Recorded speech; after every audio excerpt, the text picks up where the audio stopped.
You're listening to the Tony Kinnett Cast on 93 WYPC. WCYTV Here on the Daily Signal. Good evening and welcome to the Tony Kinnett Cast here on the Daily Signal, nationally syndicated first on 93 WIBC. We have more than enough to dive into this evening. So without further ado, according to a report by Axios and then echoed by just about every major publication via other sources, the Pentagon, the Department of War, is preparing what is being described as a, quote, final blow, end quote, the Pentagon's words, not mine, to the Iranian regime. And this comes amid the exact same move that President Trump always uses. Essentially, it's the feint. If you've ever played dodgeball, you've tossed a ball up into the air so that the opponent on the other side of the line looks up at the ball floating in the middle of the air, and while they are looking up, you then smack them in the face with another dodgeball you were holding. That's kind of Trump's big move. And by that I mean, that's the only diplomatic move that the man uses, and it appears to be what's going on here. So according to the article, President Trump is considering a range of options for military escalation with Iran, several of which center around, you guessed it, strategic islands in the Persian Gulf. These are Axios sources to Barak Ravid, writes a lot of their Middle Eastern reporting here. Let me give you the insight as to why this matters. Right now, the Strait of Hormuz has a couple of islands it floats past on its merry way out into the ocean, that being the Persian Gulf. And it just so happens those islands are stuffed with individuals who fire rather unfriendly projectiles from time to time towards shipping that isn't going to China. And that has set the world's oil and petroleum supply a little bit on edge. And this is something that has not been particularly endearing to the Secretary of War, Pete Hegseth, to the President of the United States. And this brings us into the conversation around Karg Island. Now, before we get to the various islands, because there's more, it's not just Karg. We've also got Abu Masa, Greater Tumbes, Lesser Tumbes. I know you were waiting for it. And that brings in the United Arab Emirates and some old island claims.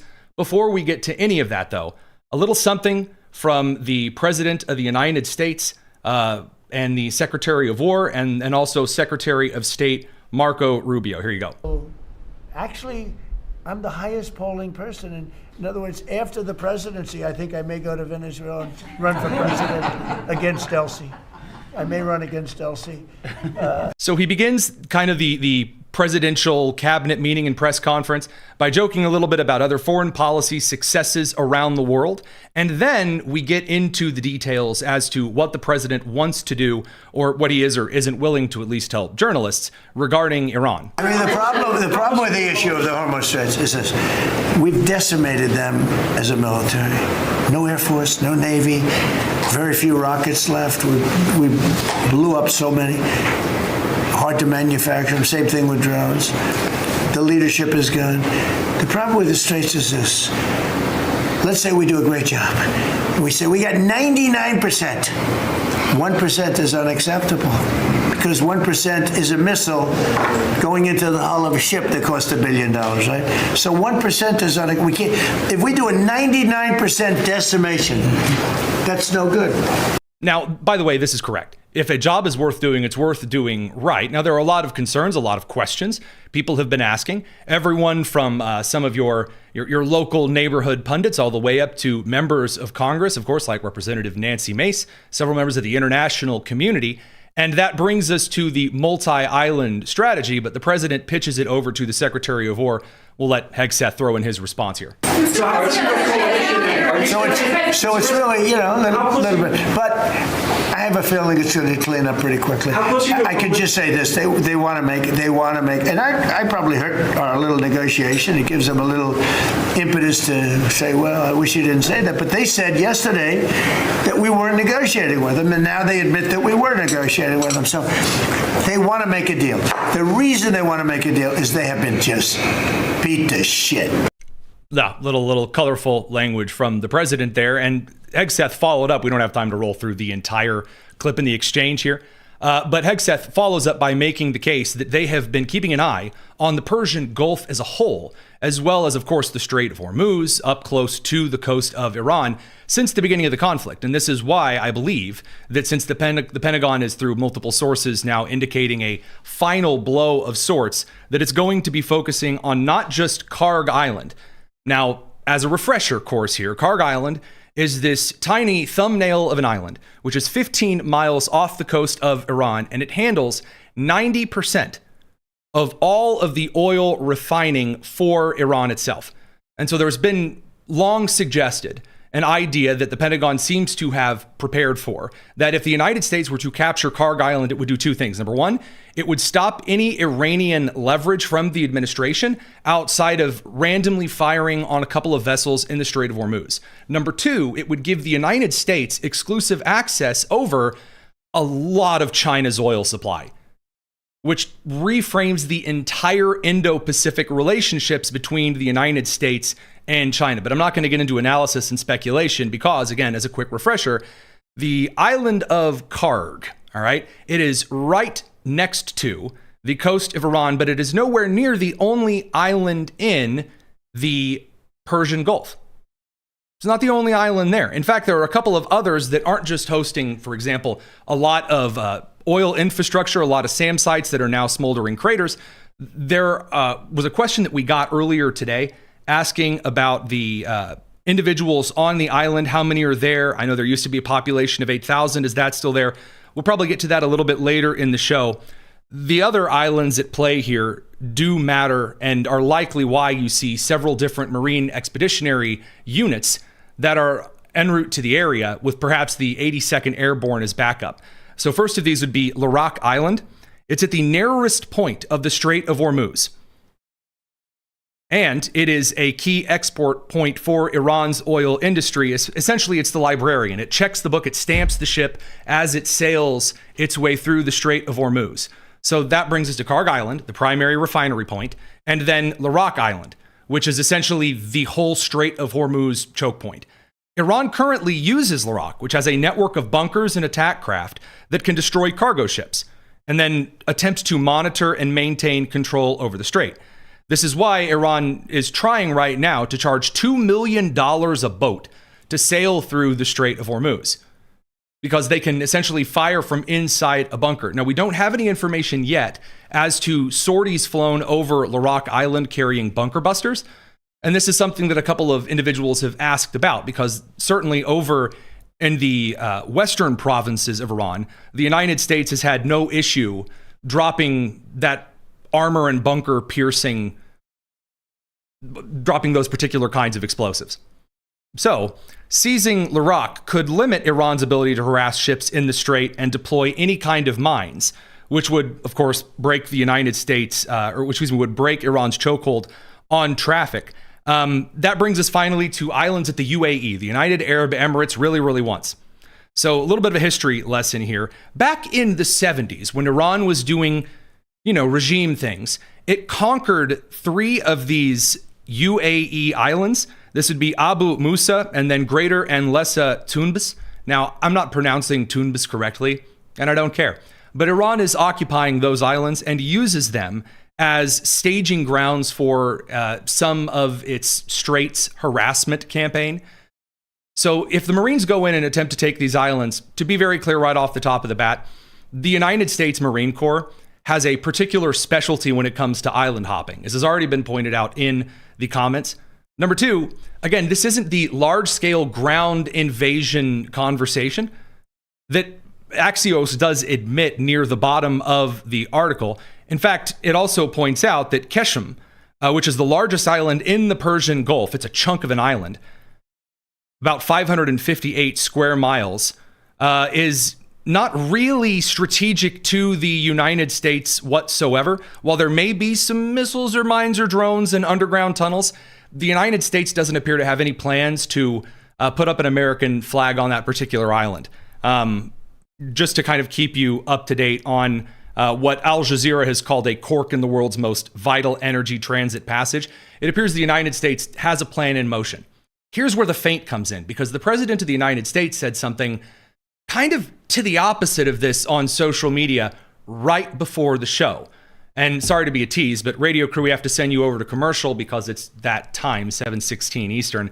We're going to continue on the live stream unabated. It's the Tony Kinnett Cast here on the Daily Signal. Now, the President of the United States got out on Truth Social this afternoon and said, as per the Iranian government request, please let this statement serve to represent that I am pausing the period of energy plant destruction by 10 days to Monday, April 6, 2026 at 8 p.m. Eastern Time.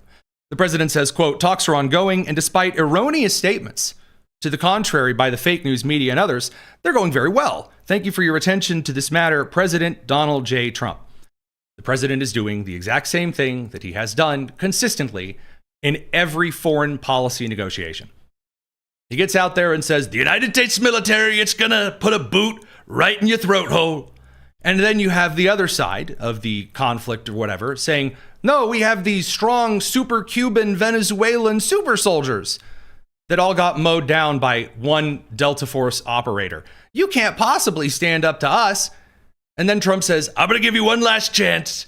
I'm going to give you a carrot and an Amazon gift card if you decide to abandon being really stupid.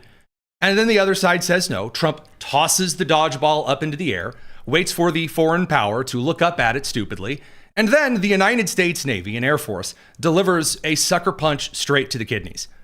Now, that all said, I do want to bring you to where things appear to stand currently, right here, right now. So a report by CBS News suggests that Iran is, of course, charging some commercial ships sailing through the Strait of Hormuz up to $2 million.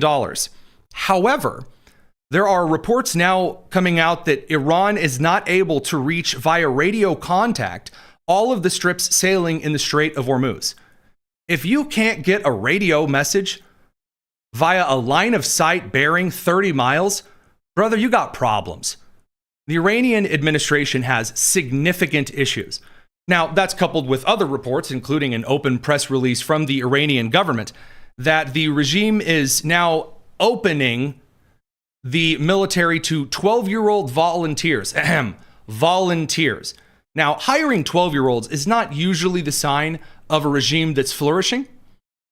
But alas, there's far more to tackle as far as the conversation regarding human shields is concerned, as one would think the 12-year-olds might be used for. Iran's foreign minister, Iran's foreign minister Tamagotchi announced today that Gulf countries have been using their own citizens as human shields by allowing U.S. soldiers, quote, to hide in hotels and offices. Now, that's thoroughly retarded, and here's why. The Iranian government and their proxies have consistently used foreign Arabian and majority Muslim nations to hide their own officials so that Mossad, so that the CIA, so that other powers around the world couldn't reach them.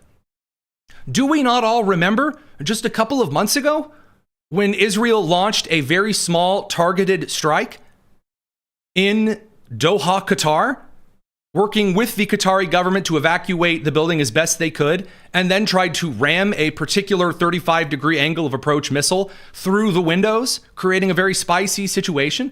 That's the kind of thing Iran does consistently. Although, the gall to say that particular kind of thing is definitely worth noting. There is something I wasn't expecting. This I will level with you. I really wasn't looking for this piece of news, in at least in a development. From Axios today, quote, House Minority Leader Hakeem Jeffries, and this is according to Axios, has abandoned plans to challenge Trump on the Iran war by presenting some kind of war powers resolution or a stall or a stop, ordering the President of the United States and the Department of War to cease operations in the Middle East. And why has Hakeem Jeffries abandoned those plans?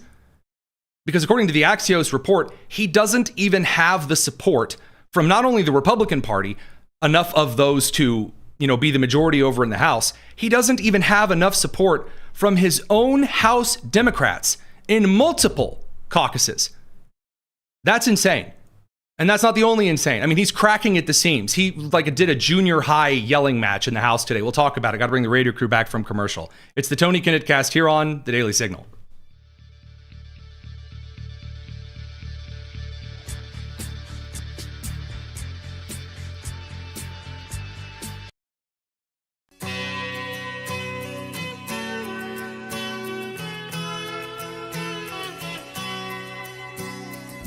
The Tony Kinnett Cast on 93 WIBC.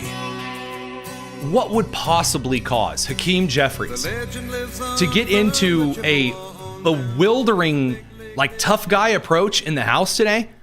I truly believe, based on the data that we have seen, based on the reports coming out, Hakeem Jeffries, like Chuck Schumer, has lost all control of his own party. And this is coming in a couple of ways. So Hakeem Jeffries had, according to Axios, abandoned plans earlier today to challenge the Trump administration on the Iran war, because not only does he not have enough support to file some kind of war powers resolution in the House, with Republicans in the House, but also with Democrats in the House, which again, I will level with you, kind of shocked me. But all of that stress appears to have gotten to the man, and you can see this in a House exchange today, where he did the little tough guy substitute teacher routine. But at the same period of time, immigration enforcement in this country should be fair, just, and humane. If you have something to say to me, you can say it right now. So he doesn't like that as soon as he started talking about how, well, Democrats really want secure borders and they really want Homeland Security to keep America safe, everyone over on the Republican side of the House started cracking up, started losing it. And I know, because I checked with my congressman. I was like, what was happening here? He said, everyone started laughing because that's ridiculous. Again, it is the Democrats who are responsible for the Department of Homeland Security shutdown right here, right now. It is their own members of their progressive caucuses that make excuses for Islamic terror here in the United States.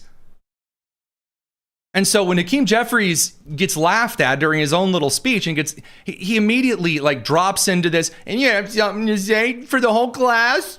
Do you? This country should be fair, just, and humane. If you have something to say to me, you can say it right now. That's what I thought. Oh. Okay. Yeah, that's that. Thank you very much, Hakeem Jeffries. That's really exciting. Now, again, we have a policy here on the show that while a lot of other media outlets spend little to no time at all covering thwarted mass terror attempts, we try to spend a lot of time covering successful law enforcement interventions.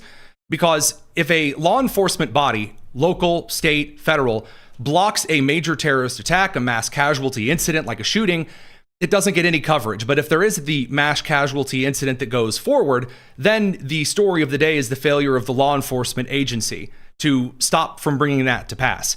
The latest example of this is from the FBI, specifically down in FBI Tampa, the Tampa field office.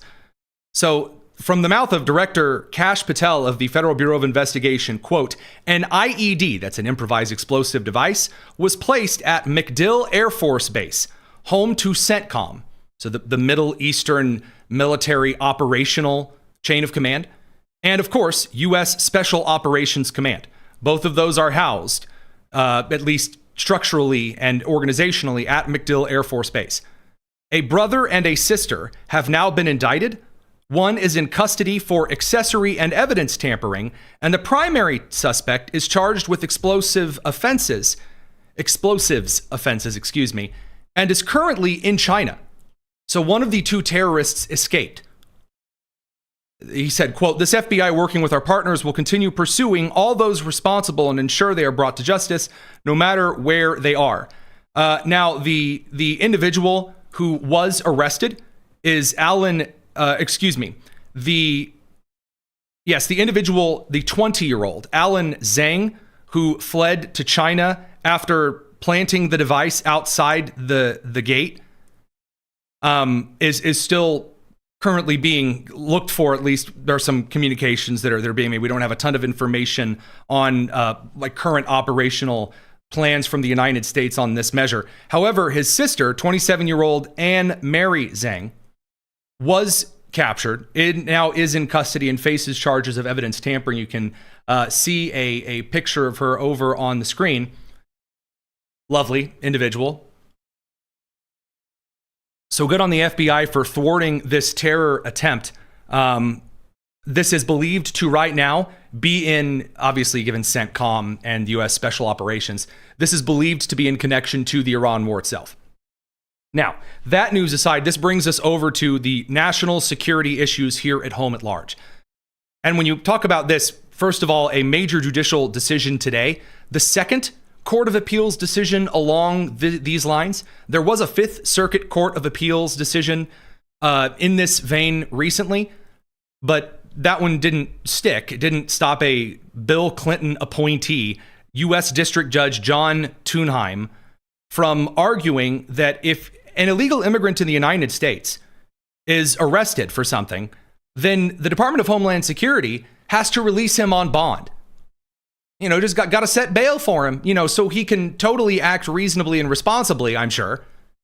Well, in a 2-1 decision, the Court of Appeals for the Eighth Circuit Court held today that illegal aliens which are already residing in the United States can absolutely be detained without bond during removal proceedings.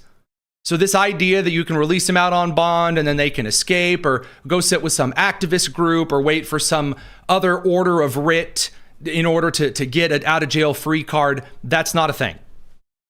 And by the way, the very, very good thing that this particular Bill Clinton appointee, the chief U.S. district judge in the District of Minnesota, because of course he is, Judge John Thunheim, the court decision states, quote, Joaquin Herrera Avila, a native and citizen of Mexico, was apprehended in Minneapolis in August of 25 for lacking legal documents authorizing his admission into the United States.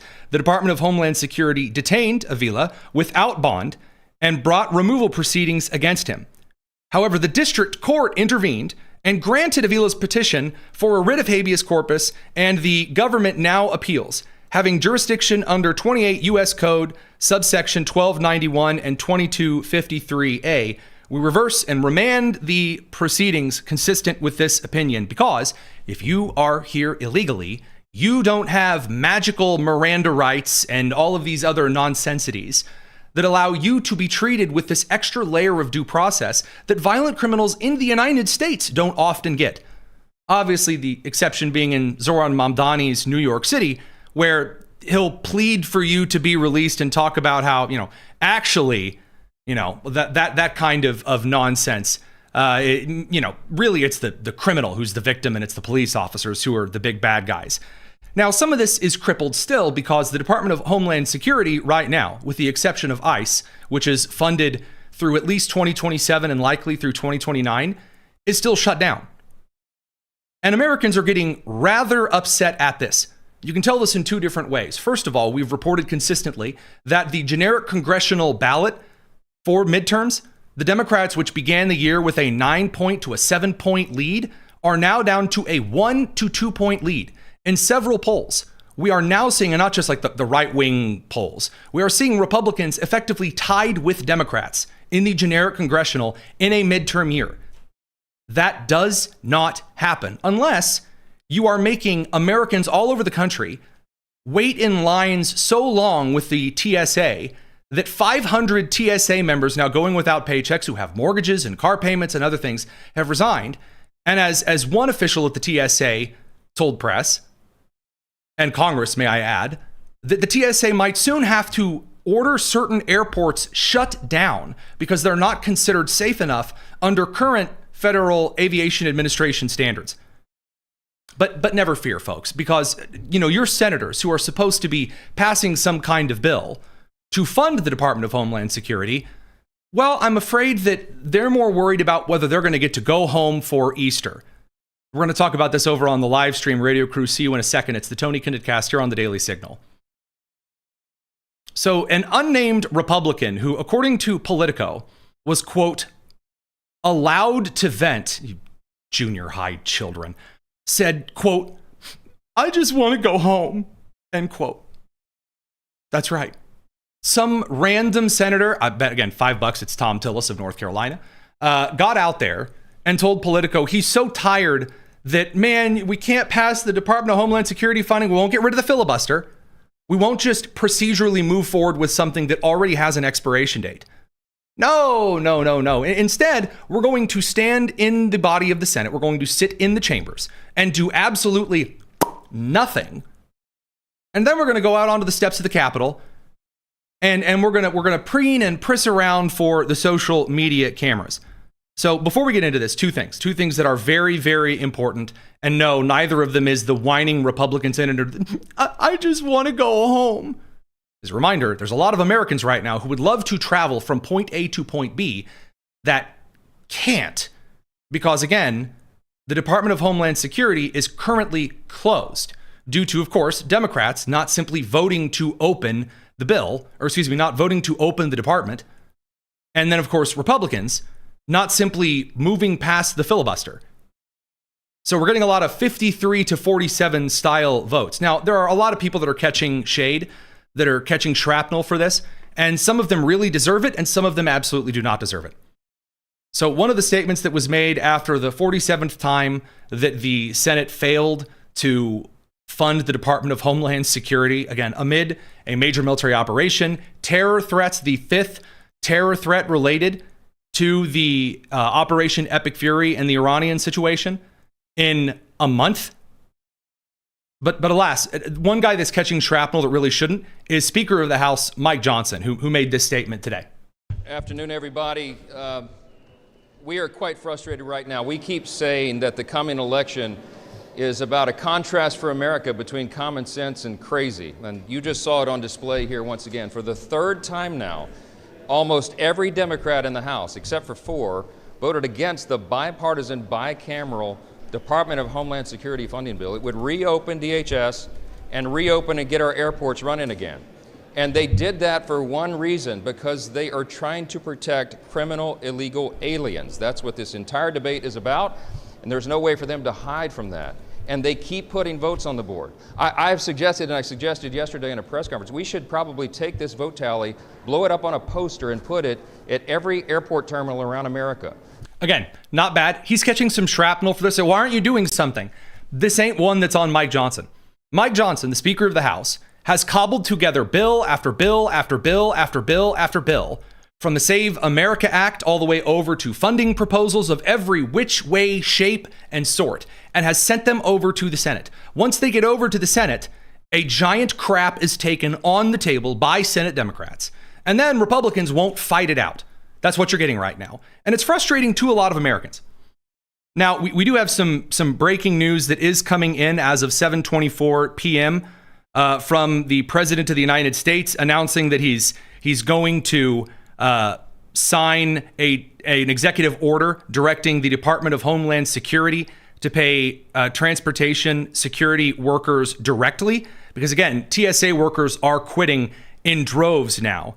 But before we get to that, we're going to have to talk about some of the senators that are doing kind of nothing right now, and then bring the radio crew back in from commercial as well. It's the Tony Kinnett Cast here on the Daily Signal.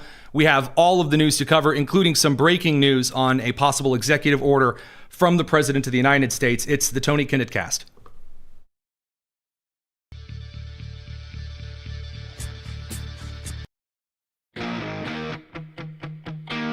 This is the Tony Kinnett Cast on 93 WIBC. All right, we have breaking news from the Trump administration. An announcement that the president will attempt to fund the Department of Homeland Security and the Transportation Security Administration via pulling existing funds directly from the Department of Homeland Security's big, beautiful bill allotment. And the reason the president is making this claim is he considers this to be an emergency situation. So the actual post from the President of the United States, we're getting that pulled up, accuses Democrats of, quote, refusing to fund immigration enforcement and creating chaos at the airports, while thanking TSA agents for their service. Quote, the radical left Democrats and their leader, crying Chuck Schumer, have made it very clear where they stand, and that is on the side of criminal illegal aliens and not the American people. He then talks about some of the things that has caused as far as a crisis. He says, because the Democrats have recklessly created a true national crisis, I am using my authorities under the law to protect our great country, as I will always do. Therefore, I'm going to sign an order instructing the Secretary of Homeland Security, Mark Wayne Mullen, to immediately pay our TSA agents in order to address this emergency situation and to quickly stop the Democrat chaos at the airports. He said, it's not an easy thing to do, but I'm going to do it. I want to thank our hardworking TSA agents and also ICE for the incredible help they have given us at the airports. I will not allow radical left Democrats to hold our country hostage any longer. That is the key statement from the president. Not allow the Democrats to hold the country hostage. Essentially, that is what's going on right now. The Democrats saying we're going to split up a department and funding and poison pill a bunch of funding bills and suggest that this kind of reform needs to shut down TSA across the country does immobilize the United States. And if it immobilizes an entire sector of the American economy, of course, the safety of our citizens at airports, yeah, you can consider that to be some kind of national crisis. Now, what federal judge, probably Chief Justice of DC, James Boasberg, is going to move forward and probably write some kind of a bill write some kind of a hold or a stay or a freeze that says, well, actually, Trump, you can't do that. I'm sure that's coming. And what a wild scene that will be. But again, the president of the United States attempting to fund this independently, we'll have to see. Now, I did mention that there are some senators who are going out and trying to talk a tough game, when Americans at this point, even those who used to be for Republicans keeping the filibuster active, they're tired of it. Because Americans are already an impatient bunch when it comes to political matters. They are getting very, very impatient with travel being effectively immobilized at a large number of airports around the country. So, for example, Senator John Husted from Ohio kind of strutted out this afternoon and made a video about how disappointed he was in the Democrats and they're doing everything. He's doing everything he can, this kind of thing. Here you go. I just came off the floor. We voted on the photo ID amendment that I proposed. Every Republican voted for it. Every Democrat voted against it. They really made themselves clear. They're not for photo ID or election integrity under any circumstance. We put a clean bill before them, strict photo ID, only photo ID, making it easy to vote and hard to cheat. Every Republican said yes, every Democrat said no. So here's the current line right now. Again, the Department of Homeland Security is still shut down. And we've received promises from Republicans in the Senate. They're going to get the Save America Act passed. They're going to get voter ID requirements passed before the country. And the House has sent over all of these bills. Americans are losing their patience with this because, again, DHS is shut down. Again, because the Save America Act, which is incredibly popular across all three primary polling demographics, those being Democrats, Republicans, and Independents, is not getting pushed through. So then we get senators come out going, well, I submitted this amendment that was going to totally just do voter ID, and I've just done everything that I can, but I guess that wasn't enough. This is where you should understand Americans are starting to not care about these kind of videos and kind of preening and posturing from even, yes, Republican senators. He is getting roasted over in his own comment section, his own support group, theoretically, by individuals, constituents in his state who are simply saying, dude, just remove the filibuster. Either cook or get out of the kitchen. Either do something or get out of the way. Americans do not care about posturing. We get that enough with influencers on social media. You get that enough with pundits on the air. Americans want results. That is all that matters to them. That's why the generic congressional ballot is narrowing, not because Republicans are doing anything super special, because everyone hates Congress. And it's starting to get a lot worse. Now, lest you think that this is all about the Republicans failing to act, yeah, I mean, it's cowardly at this point not to simply get rid of the filibuster. Democrats aren't doing themselves any favors. So I will remind you that Senator John Fetterman, who I've called Senator John Betterman of Pennsylvania, for being a pretty decently honest guy, although I disagree with him on a ton, he has in the last week shown himself to be a liar who absolutely does not show himself to be any kind of use when it comes to being a reliable vote in the Senate for kind of common sense policies and proposals. I'll remind you that he said he was totally for just voter ID. If Republicans would just do it, only voter ID, nothing to do with the voter rolls, nothing to do with what kind of ID you get or how you get it, then I'll vote for it, he said. Here he was, again, just back in February, making this promise. Do you have time for a quick question on the Save America Act? No, I mean, I've been very front and center on it. I'm not sure what the agenda is. Now, if they have a serious conversation, that's just provide basic ID to vote, like somebody that could support that. Okay, and what is it about the current legislation that you have a problem with? Because you did support it before. Because it has no chance of passing. Okay. So, put up something that has a chance to maybe even pass, unless you just want empty kind of show votes. If they want that, that's their prerogative. I'll be a reasonable Democrat to say showing ID to vote. That's 83% of Americans agree with that. 71% of Democrats do. Make sure that. By the way, that one point that he promised, that was the only thing up for the amendment today. That was it. Just for federal elections, you have to show ID. That's it. He voted no. So he's a liar. That's a lie. You made the promise. It's a lie. And by the way, as a quick reminder, Americans do remember these particular things. So that aside, this brings us over to what the actual focus appears to be. So if they're not whining, about not getting to go home, if, they're not whining on that, what are we actually seeing from those members of Congress? Influencer hell. I'm not joking. In just absolute garbage that is supposed to impress you in some way, shape, or form. Again, TSA, the Department of Homeland Security, is immobilized. Our Coast Guardsmen are not getting paid. The TSA are not getting paid. They are quitting en masse. Airports are about to be shut down. There have been 5 terror attacks based on the Iranians and their insane movements in the last month. 5. Americans are tired of this crap.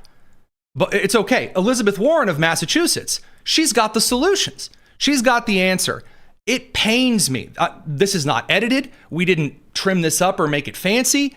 This is from Elizabeth Warren today.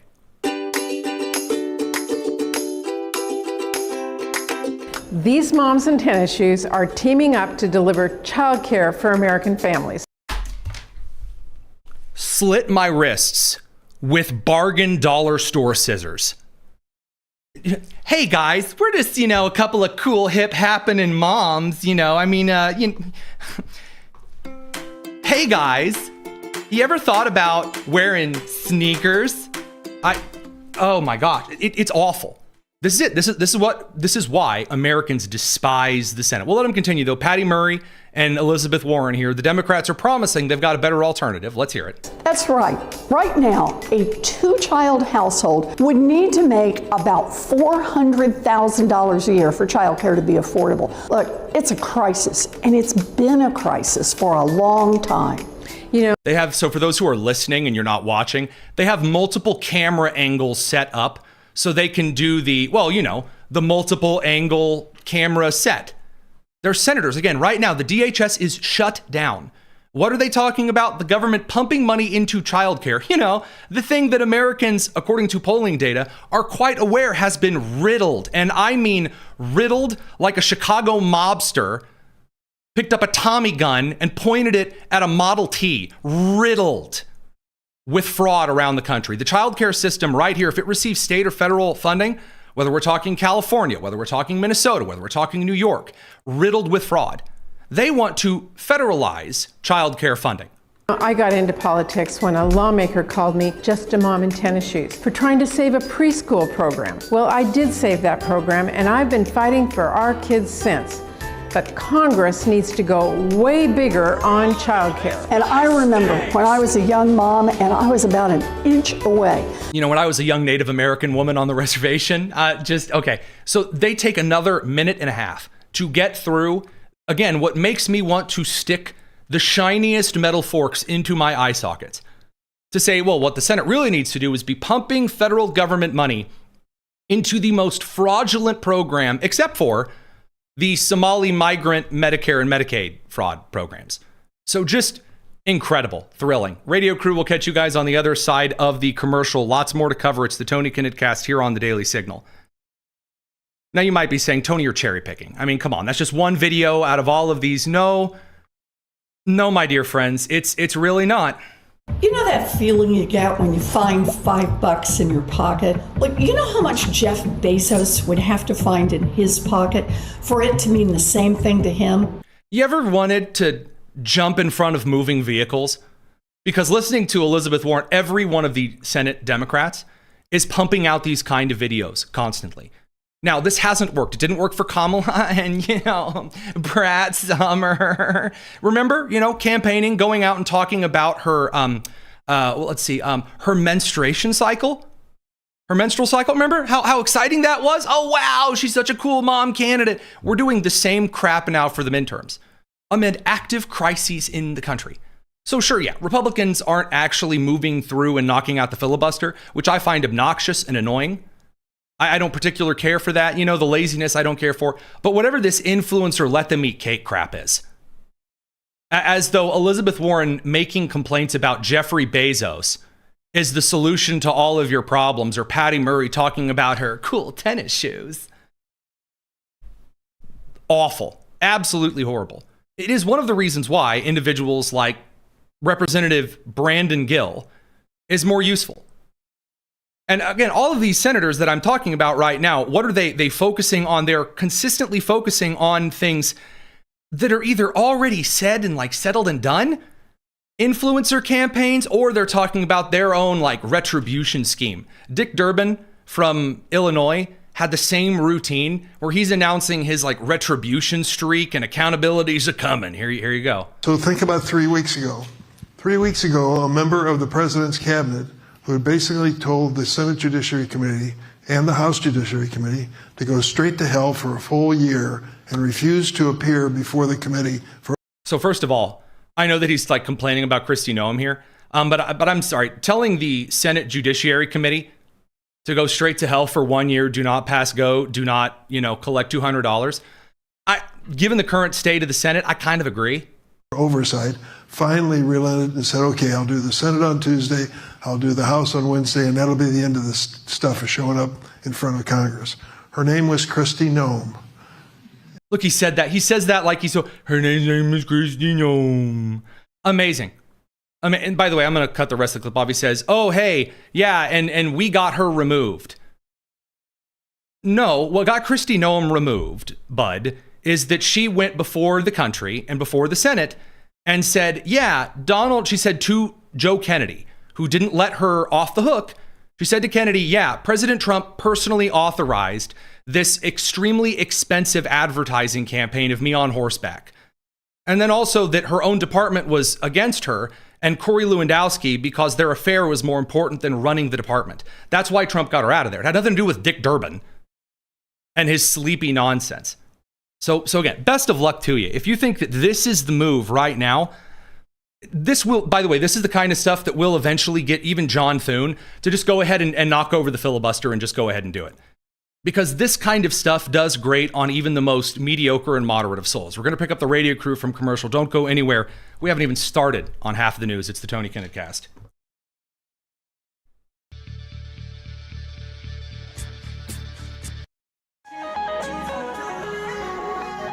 This is the Tony Kinnett Cast on 93 WIBC.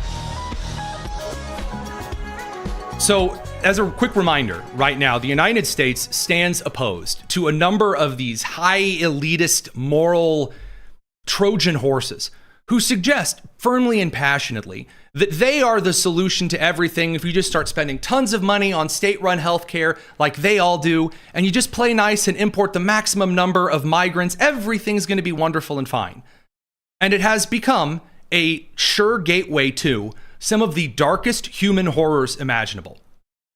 Case in point, in Spain, a young Spanish woman euthanized today after a group of illegal migrants gang raped her while she was in state care.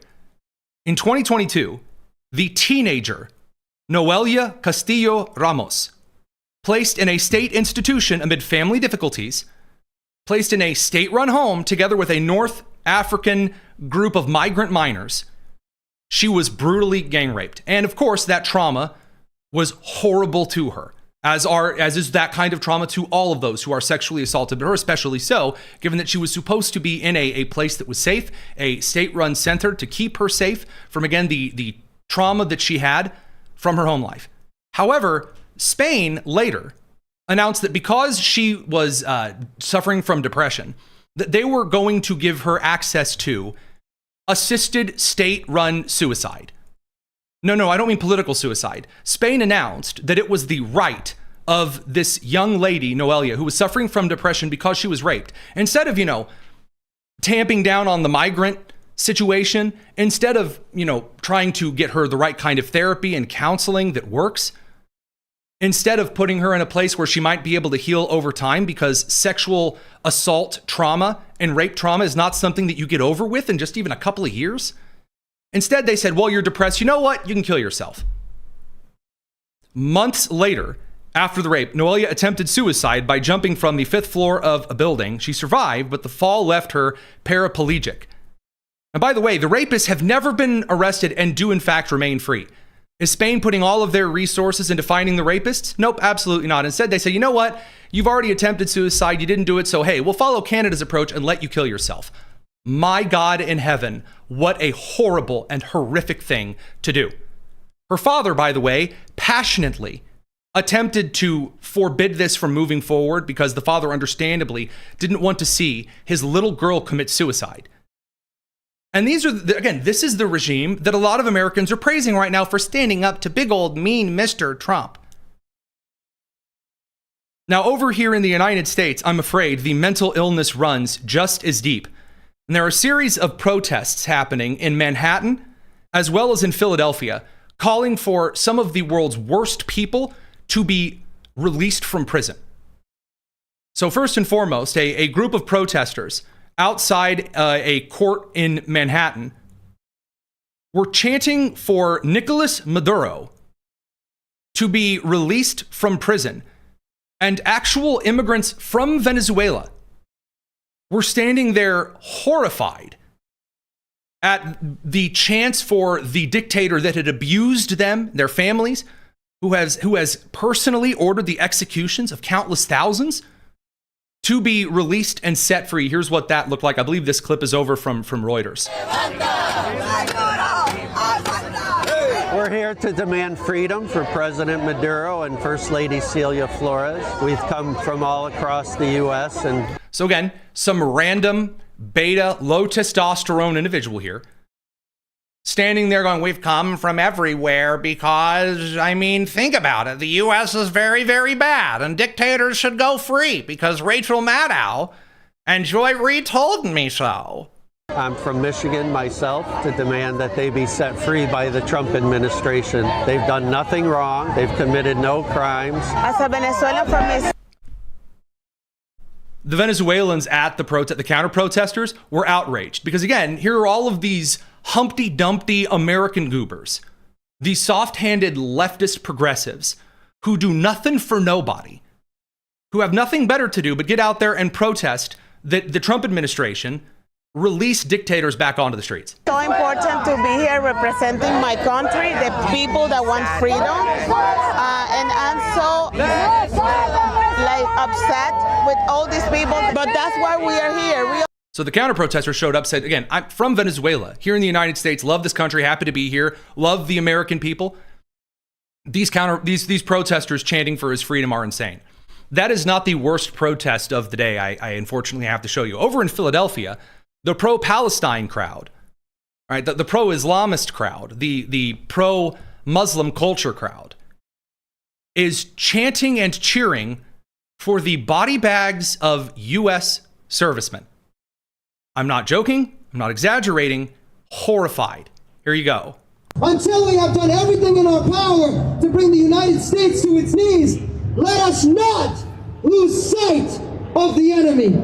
Now, I'm going to level with you. If you are openly declaring your support for a foreign power And in declaring support for that foreign power to bring the U.S. to its knees, that's not covered under the freedom of speech. That is not at all covered under any First Amendment right that one has.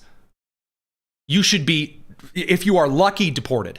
But I'm sorry, I'll let this absolute fool continue. For every U.S. military base that crumbles, and for every U.S. soldier who returns home in a casket, we cheer!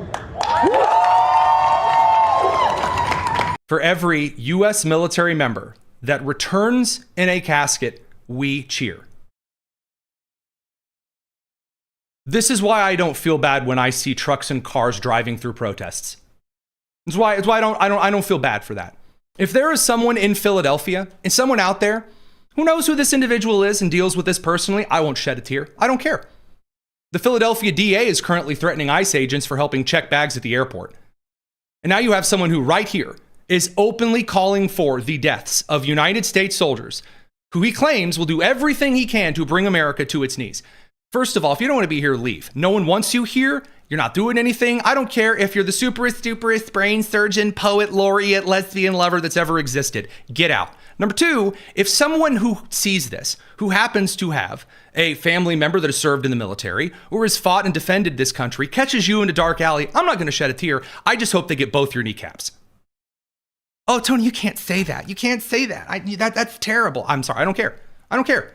That kind of scum, that kind of filth doesn't deserve to be in the country. They shouldn't be here. And every second that they have remaining in this country breathing is 1 second too many. The truest and lowest of filth. And with those dulcet and lovely tones to the radio crew, before we catch some more on the news side, we'll catch you guys later tomorrow for our final night of coverage for the week, 7 p.m. Eastern. Lots more news we didn't get to cover then, so we'll catch you guys up on that tomorrow. We're going to continue on the live stream, youtube.com/Daily Signal, for a lot more news. It's the Tony Kinnett Cast here on the Daily Signal, nationally syndicated and first on 93 WIBC. Now, that stuff aside, I'm sorry, I hope I get emails that are like, you can't say that kind of stuff on the air. That's so mean. Oh, shucks. That's a real shame. So again, it's not just yours truly who's making these cases. A lot of Americans are waking up to, and I don't like the phrase waking up. A lot of Americans have never stopped being exhausted of this kind of pro-Islamic, anti-American nonsense. One of these individuals, by the way, is Brandon Gill, representative of Texas. He sat down with our Bradley Devlin and delivered what may be one of the greatest lines of common sense on this particular issue that has been delivered in the open in at least the last couple of years. Here's Brandon Gill with our Bradley Devlin. We say you've got, again, a disconnect between Democrats in Washington and the rest of the country. And I think most of the country has noticed a pattern that whenever you hear somebody scream Allahu Akbar in a public area, you need to get away because a bomb is going to go off or somebody's going to get shot up. It's very different than a Christian saying God bless you or hearing other blessings from other religions. Whenever you hear it in the name of Islam, you're probably going to get killed. And that's just a basic cultural truth we ought to acknowledge, and I think most people see. This is a damning indictment of American immigration policy. You know, most people, again, put Democrats in Washington aside, most people recognize that we shouldn't allow terrorists or somebody who is likely prone to terroristic violence into the country, legally, illegally at all. They should never come here. And yet you think, I wonder if there was some way we could have predicted that this Muslim guy from Senegal named Mohammed Jahu or whatever his name was, is likely to be a terrorist. I wonder if there's some way we could have predicted that. I mean, we can use some common sense here and recognize basic patterns that can keep our people safe. And yet the left, against all evidence, is willing to throw all of that out in order for some bizarre, perverse, politically correct dogma that is going to get people killed. You know, I mean, there is a little something. There is a little something to that. There is indeed a little something to that. Now, I do want to point out one thing here, that when I say that a lot of the country is truly getting tired of a lot of this nonsense, it is not a suggestion that this means that well, they're all of a sudden super supportive of Republicans and everything that they're doing. But I do mean that even in the blue areas of the country, that Democrats are no longer getting the proper love and heartfelt, warm respect of fighting for the rights of everyone, the kind of nonsense that they typically enjoy. For example, Wes Moore, the governor of Maryland, and opening day today, was out for a game, and he got absolutely wrecked, booed in one of the most prominent kind of like boo politician videos that I've seen in a while. So happy opening day to everyone on the TKC.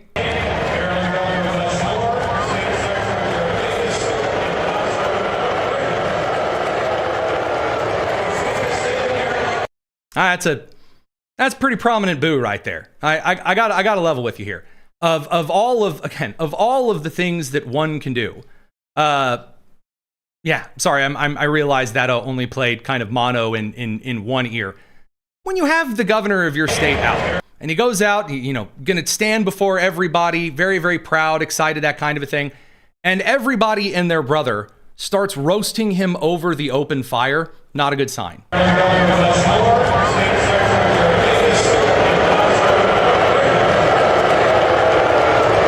All he can do is stand there and awkwardly, just kind of stand there awkwardly and give it the old, it's a big oof. That's one large oof for the governor of Maryland. So, again, you don't have to make bad decisions like this, but, hey, one of the individuals that makes these cases, maybe I would give a little advice. Stop putting forward the worst people that you can find as your next bold, exciting new Democrat. Representative Delia Ramirez, she was going to be one of the young ladies who came forward and was, common sense, and everyone was going to love her. Here she was today on the House floor. We will melt ice, and I have a bill to do just that. We will dismantle the Department of Homeland Security because, frankly, at this juncture, nothing less is acceptable. We're going to get rid of ICE, and we're going to get rid of the Department of Homeland Security. Well. You can't claim to be common sense. Hakeem Jeffries out there saying, well, we all support, Homeland Security and keeping things safe. And then throw all of your weight behind young ladies like this. Yikes. Now, on the other side of the news, because there is more news than just that, I do want to give kind of some of the other updates on sort of the polling information here. Right now, in the rest of the country, there are all of these various plans being enacted by state governments to try to ease some of the economic strain, reduce some kinds of construction regulations. And this isn't just happening in red states, but it's also happening over in blue states. It's not going over very well, though, in some blue states, when guys like Zoran Mamdani, he kind of came out and announced that, hey, you guys were crushed by rent. I'm going to fix it all of a sudden. We're going to start building a bunch of houses and property. Even New York City residents aren't buying this anymore. Who here has been crushed by rents that go up year after year? Maybe he has not had his rents going up. You're really not supposed to have that happen. Now, his wife, who's usually at this time of day, shouting the N-word and talking about how much she loves jihad. She's a little busy with stuff. We're not allowed to talk about her because she's, a non-political figure or whatever. But, if Mamdani is spending his days hosting little Ramadan singing circles, instead of doing even the things that he suggests, remember all these articles? Well, he's going to get out there and he's just going to solve common sense problems. And who would have thought that the rapper in an apron, the son of a producer and a professor, would be about as useful as a paper-wide doorstop? Who would have believed that Zoran Mamdani would have been just as useless as every other proud socialist over on the left? And these are the kind of things that are consistently going to drive a lot of the sentiment away from kind of large-scale national influencer-type campaigns. And they're also losing a lot of their own. So when I say they're losing a lot of their own, I mean over on the education side as well. An underreported story over the last couple of months is that the teachers' unions are in a complete and utter crisis. So there are several states now where pockets of teachers' unions are rebelling against their own state's leadership because teachers' unions have been exposed for essentially just being cash grabs for union leadership and nothing else. They're not representing teachers. They're not keeping them safe in the classroom. Again, when former teachers like yours truly got in front of the country and said classrooms are violent, and we are told by our administrations to just, sit there and grin and bear it, and it's probably our fault anyway. And then as an administrator, when I watched the principal over at Arsenal Tech High School, no longer the principal there, yell at his own staff. And when a teacher had suggested, well, I had a certain number of students who failed my class this quarter, then the principal yelled that he was a racist and he needed to go do all of this atonement and penance and all this stuff.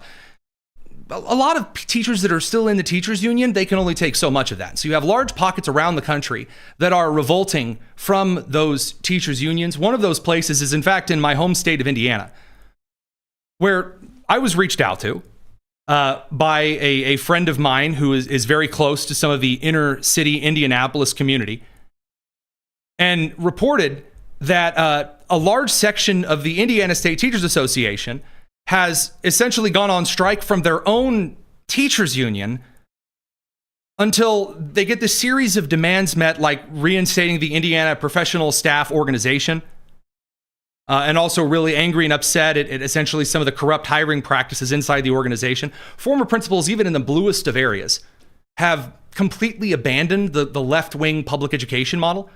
We're going to kick over in just a second to former Seattle principal Ed Roos, who was put through the ringer by his own school district, and a phenomenal man who has now moved on to advocating for the kinds of advocating against the kinds of garbage that is pumped out by the Seattle public school system in favor of more classical and parent-centric approaches, where they're not shoving, as we just found another case of with the Los Angeles Unified School District, a bunch of ridiculous hyper-gender and racist theory garbage shoved at elementary school students.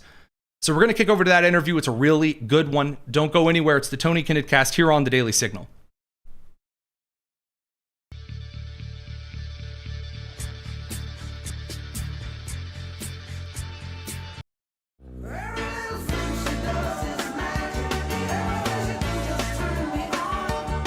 Tony Kinnett Cast on 93 WIBC.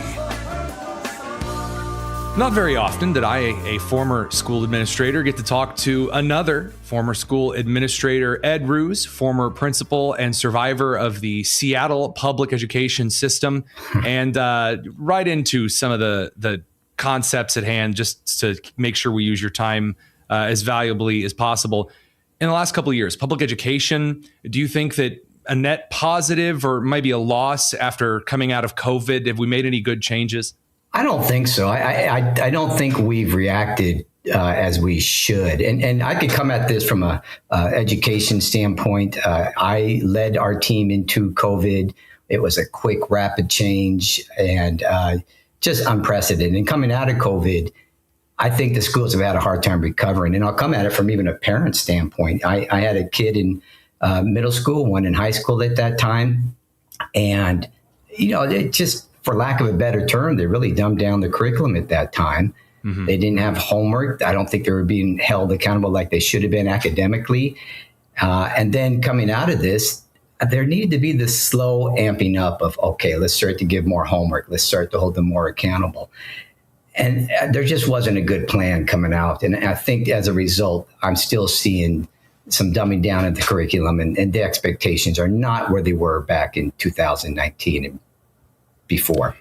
It's something that, at least is as far as I remember, right before we went into the COVID lockdown, I'd actually finished one of my graduate theses was on the advent of kind of the online education thing that was coming. I thought it was probably going to be more weather or infrastructure issues causing a long-term absence from school, rather like a return to the blizzard of 76, for example, rather than the concept of long-term pandemic stuff. But coming out of it, the dumbing down of standards just everywhere.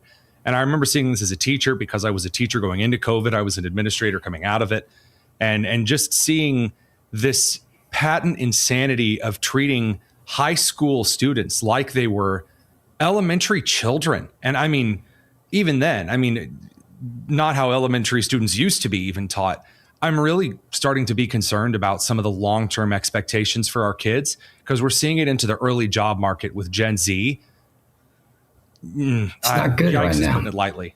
And, you know, we have this weird lawsuit out here in Washington State, which is in just a town over from where I am, where a parent is suing the Edmonds School District because her daughter graduated from high school reading at a third grade level.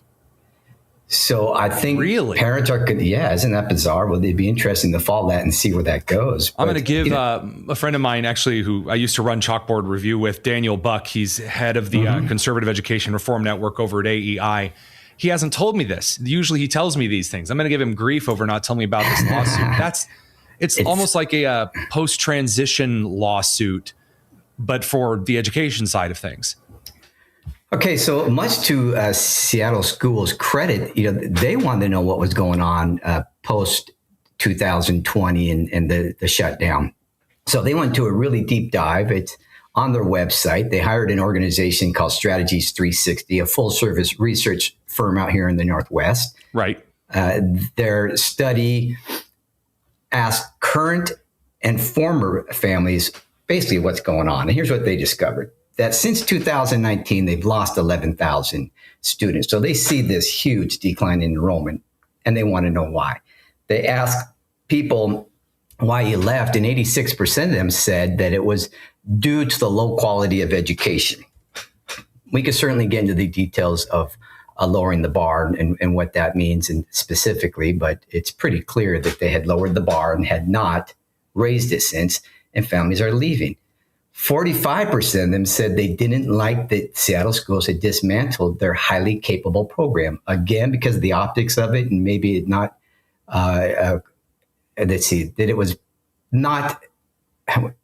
equity-based, not merit-based. And so they started to dismantle the programs. They asked me to dismantle mine. I had one when I was principal. They came out and said, hey, look, white students are overrepresented here. And I said, no, they're not. They're 60% of our population, 50% of the highly capable program. And they said, well, and the black students are underrepresented. I said, again, they're 7% of the school population, 10% of this program. It's right where it should be.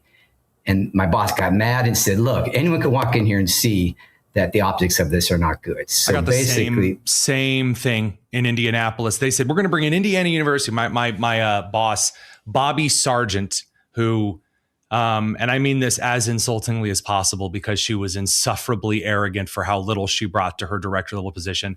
Behind her back, we often called her Barbie. I mean, you know, a little of that, you know, staff wise, maybe not appropriate, but she said, we got to bring Indiana University in to do a big, huge study on why all of our white students are overperforming and our Hispanic students are underperforming. And again, I did the same thing you did. I said, no, this percentage of our population in Indianapolis are Hispanic students. They are overrepresented in the gifted student programs. So we're doing the outreach as intended by Patricia Payne's horrid equity racial program. Like, shouldn't we focus on shoring up the community? Like, what if we had leaders from the Hispanic community come in and talk about real life application, like career day stuff, you know, get kids excited about adulting? And I was called racist for that. I was so, and I'm not trying to be dramatic here. I was never more confused than when I was driving home from Broad Ripple in Indianapolis those days. Yeah. And I've never I would heard anyone else say this like you have before. Sorry, that's why. What year was that, by the way? That was 2021.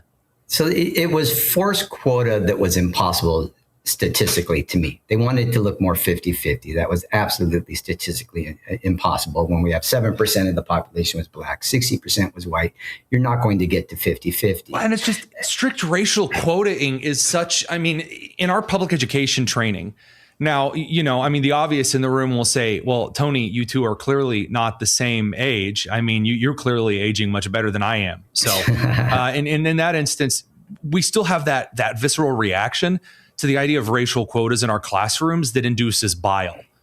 Yes. And to hear it talked about by these high academics in such a way, I mean, look at me. I've literally sat forward in my chair hearing you. It's like I've been triggered like some long sleeper cell waiting to awake.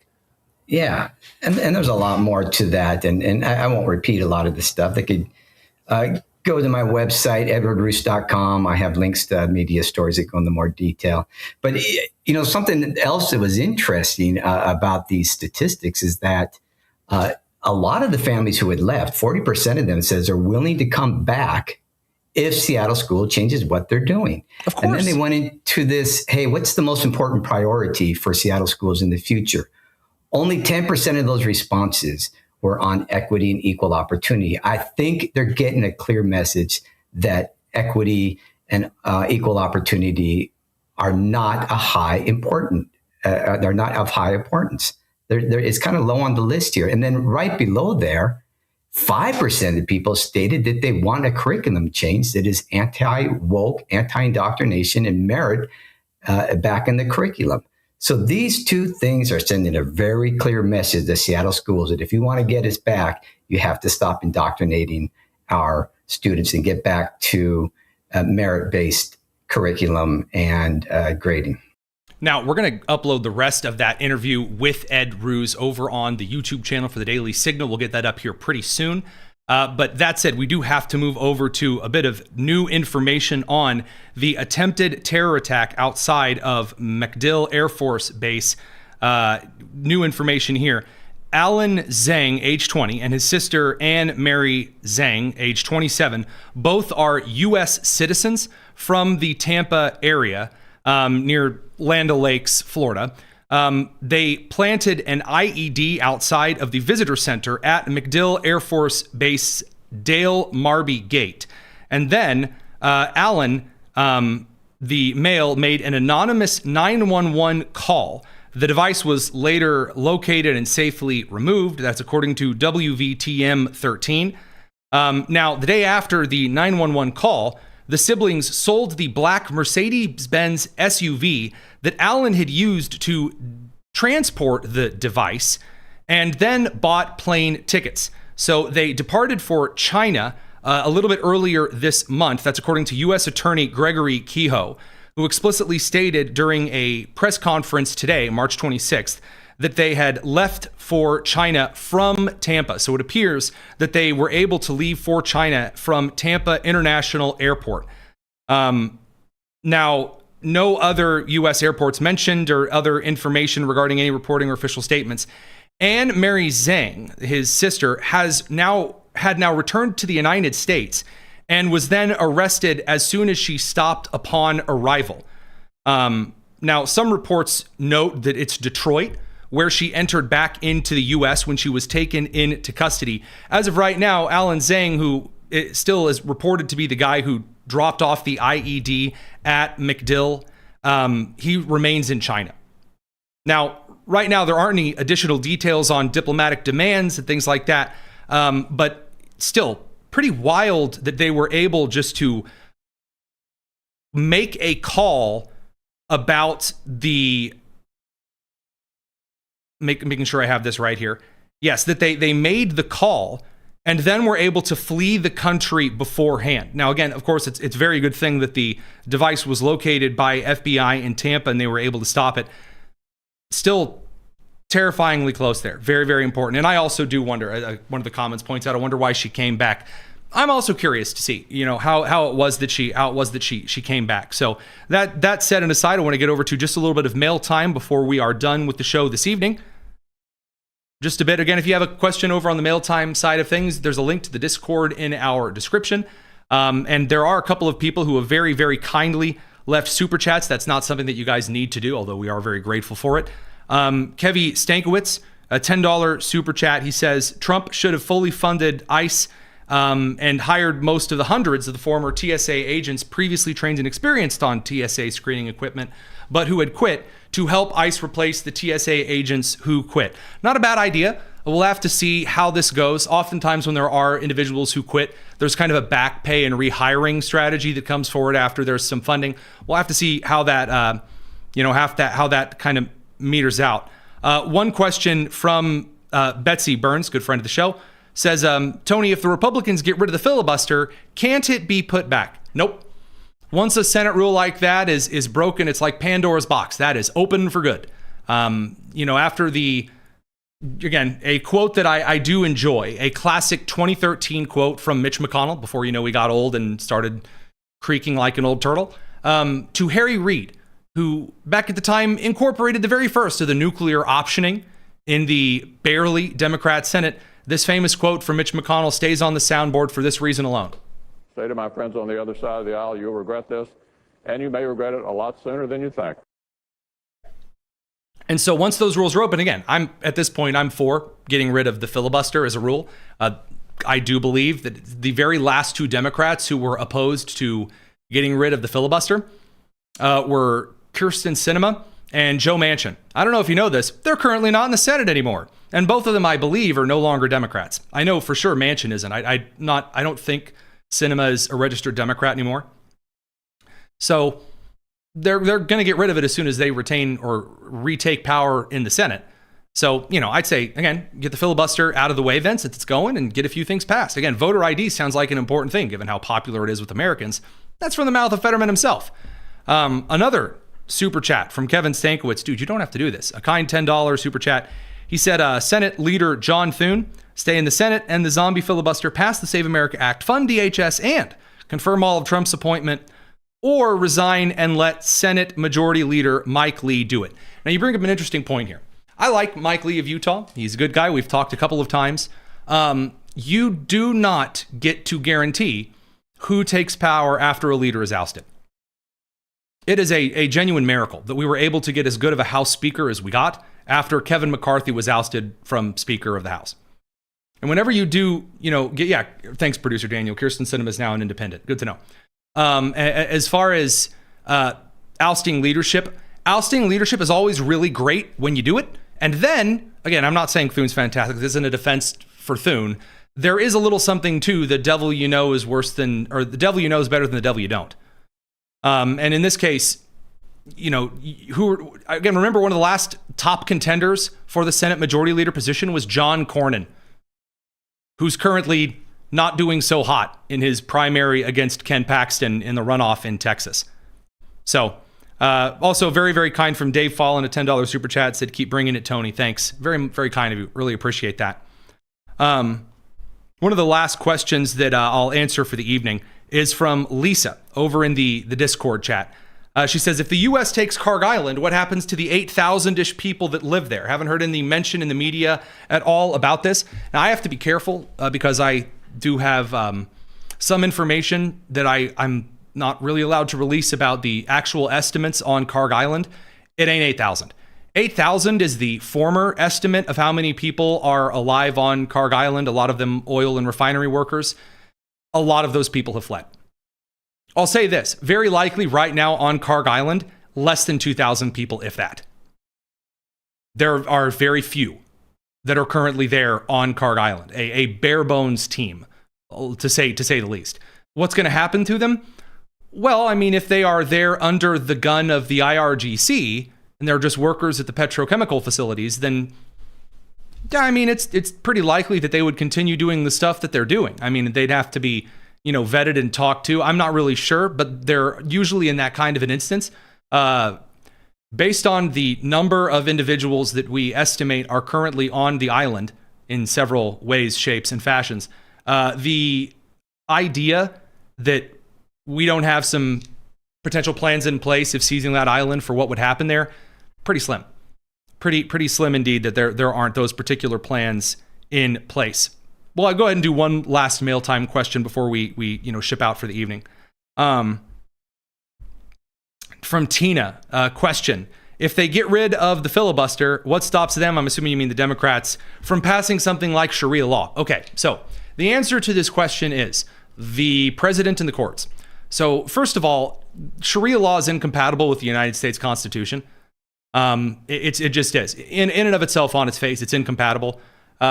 While, yes, a lot of times it's rather obnoxious through this administration to see a lot of justices, a lot of judges on the federal level that are simply throwing flags and stopping things for activism purposes.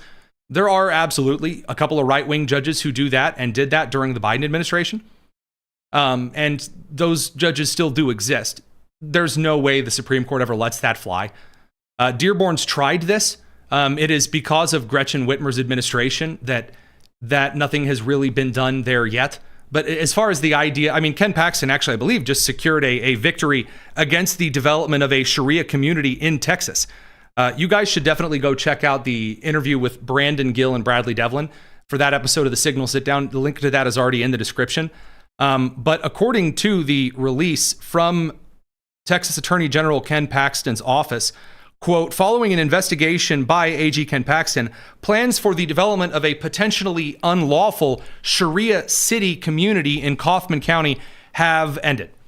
And that's the way that it should be. It's not constitutional, and I really don't necessarily believe that is on the horizon per se. But yeah, I mean, nuclear option things from the Senate are a possibility. One of the reasons for the filibuster is that fewer bills are supposed to pass, but we've become a country that's so reliant on the judicial branch as well as the executive agency as kind of the tit-for-tat back and forth holders of power and legislative enforcement, that Congress matters less and less and less. So ending the filibuster is really a way of saying we know Americans are lazy and they're too lazy to elect a Senate that does things. So instead, we're going to allow the Senate to operate on a margin that is a lot smaller. So again, really all of this is an indictment on a lot of Americans who've been able to enjoy the fruits of the end of the Cold War and be lazy and let someone else care about politics. They don't care about politics. How many people do we know that that's their take on things? Well, I don't really care about politics. I don't really focus on it. Okay. Well, that's not how the country was set to operate. You know, you are a citizen of the republic. Being a citizen doesn't just mean you have rights. The counter to rights are responsibilities. And you do have both of those things that kind of matter. So again, that's a conversation really more about the culture of the United States. And that's a long-term thing. That's not really something that the president or Congress can snap their fingers and fix. That's an actual driven by need decision that Americans themselves will have to make. So a big tell on this is we already know Americans don't care enough to really turn out for special elections. They're not. Right now we have special elections that have really wildly low turnout. So what about the midterms? The midterms are usually a low turnout election. Kind of depends. Americans need results and deliverables. So far, Republicans are delivering on little, especially in the Senate. The Democrats are proposing as a counter, like an alternate plan. Well, you saw the video of Patty Murray and Elizabeth Warren.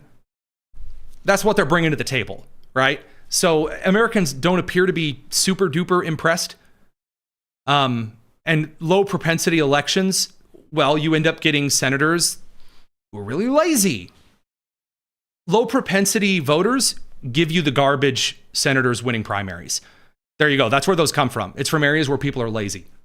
Hate to break it to you, but that is kind of the truth. This is why in a lot of cases, you have a lot of purple state senators who are way better than some red state senators. Some of the best senators that we have to fight tooth and nail for some of those elections. Red state, you don't really have to do anything because a lot of voters in comfortable red states don't really care. And so primaries are really at large abandoned. So those things said, hope you guys have an excellent evening. We will be back tomorrow, 7 p.m. to round out the week with the news and nonsense. I'm Tony Kinnett, and this is the Tony Kinnett Cast for the Daily Signal, nationally syndicated and first on 93 WIBC. Take care. ACC is a national grassroots advocacy organization dedicated to mobilizing young people in favor of pro-market, pro-innovation environmental ideas. So we are in hundreds of communities across the country with tens of thousands of young conservative members. I'm here because I am a conservative environmentalist. I think for a long time conservatives have not come to the table. But what truly unites all of these young people is a shared belief that the ideas of freedom and free enterprise are the single best way to solve our environmental problems.